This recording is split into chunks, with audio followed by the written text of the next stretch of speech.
Good morning, everybody. It's Tom Christie back in the carving shop, and it's a beautiful day in Nebraska and a good day to be finishing up the Gadwall Drake. This will be session 5 of creating a Gadwall Drake decoy. And in the last session, we got the body finished up, the head mounted. This morning, we'll be sanding the neck joint, getting that ready for sealing. We'll get the bottom cleaned up, the bird branded, sealed like I talked about, and then primed so it's ready for paint. If you're enjoying this channel, please hit the subscribe button. It's free, doesn't cost anything. It helps me out, and it'll help me continue this goal of providing a place where people can come get good how-to instruction on carving decoys. So let's get going on finishing up the Gadwall Drake. Thanks for coming back. Okay, I'm just taking a roll of old 80 grit Swiss sandpaper and going over this area where we put the plastic wood on the neck joint and just smoothing that out into the body of the decoy and up into the head of the decoy. And then this is just the starter to knock off the heavy stuff, and then I'll go to like 150 grit to finish up the seam. The rolled configuration of this sandpaper is kind of nice for this neck seam, neem. So I'll get that taken care of, and then we'll take a look at finishing the bottom of the decoy and getting it branded. It's looking pretty good. I'm pretty happy with the neck seam on this one.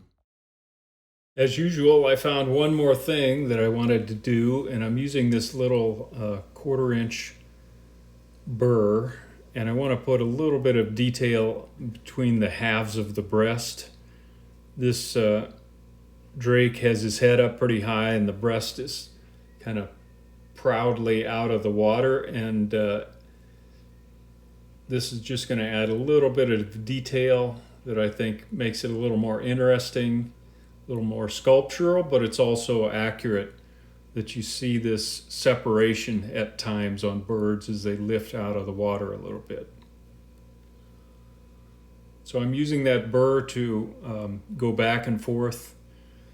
Kind of took material out of that triangle at the bottom of the decoy, and now I'm going to use the 1/2 inch sanding drum, padded drum, and go ahead and remove the burr marks, soften everything, and round those breast sections so that it looks natural, and then soften that line that goes up towards the neck as well. Now I'll just hand sand it, we'll be finished. Here's just a quick look at that area after carving and sanding. Just adds a little detail, and as I paint this breast, it just gives us an opportunity to put a little more sculptural look to it. It's a subtle thing, but I think it really helps. Now I'm going to use the belt sander and just finish the bottom of the decoy. The Tupelo is naturally kind of rough, and so this just puts a nice sanded finish on the bottom. By the way, that's Jimmy Vizier and Bob Sutton, good friends, watching to make sure I'm doing a good job here.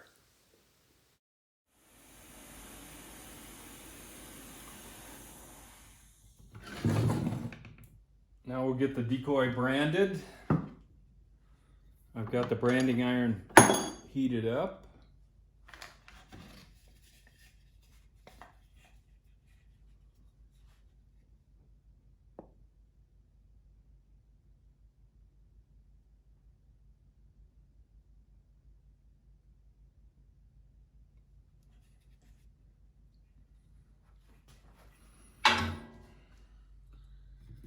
Now I'm going to seal the bird with several coats, normally 4 to 5, of deft semi-gloss finish. And I just give it 4 or 5 coats and let them dry between.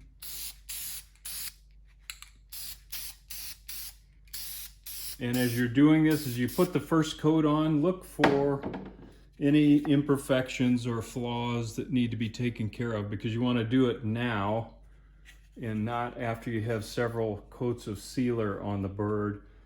Just an example of that. I don't even know if you can see it in the video. I've got a little bit of a air pocket there in the plastic wood. I want to sand that off and take care of it now rather than wait for it to be all glossed up and then try to deal with it. Here's another little example, kind of highlighted by the deft. Once you apply it, I can see I've got some little nicks across the tertials there. So I'll sand those out now and then continue sealing.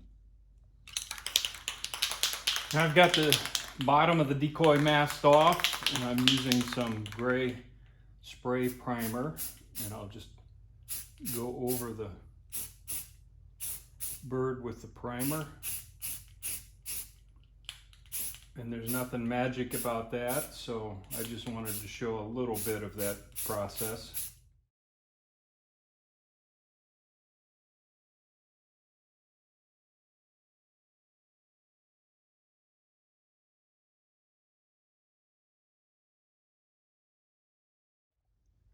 Just include a little video of the primed bird so you can see it from different angles.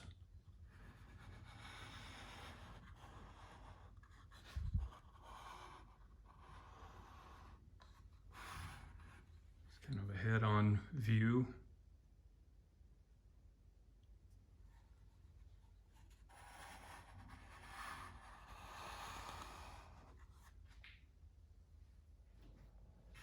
All right, everybody, that's a wrap on carving the Gadwall Drake Decoy.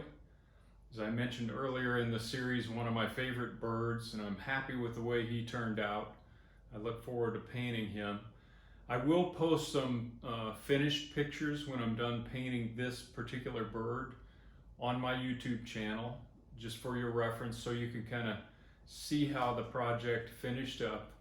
And I do have a full-blown painting video, just as a reminder, over on my website at tomchristyart.com if you would like a full step-by-step how-to painting video for this species. And there are several other species over there for your reference. Please share the existence of this channel with friends, family, carving club, hunters, etc., so that we can spread the word. My goal is to provide as much information for as many people as possible that might inspire them to pick up decoy carving, because it's something that I have enjoyed doing for a long time, and I want to encourage other people to give it a try. You don't have to compete to carve, but competitions are a big part of the fun too, and going to decoy carving clubs and carving shows around the country. I've made a lot of great friends at those shows over the many, many years that I've competed. So I always want to encourage attendance at the carving decoy shows and the competitions, because it's a good way to improve what you're doing, along with this type of video instruction. If you can just go compare yourself against other people and have a thick skin and take the feedback with a grain of salt, it really will help improve your carving if you compete. But it's not for everybody, and I get that. All right, this is Tom Christie signing out. Enough talking for one day. We'll see you later.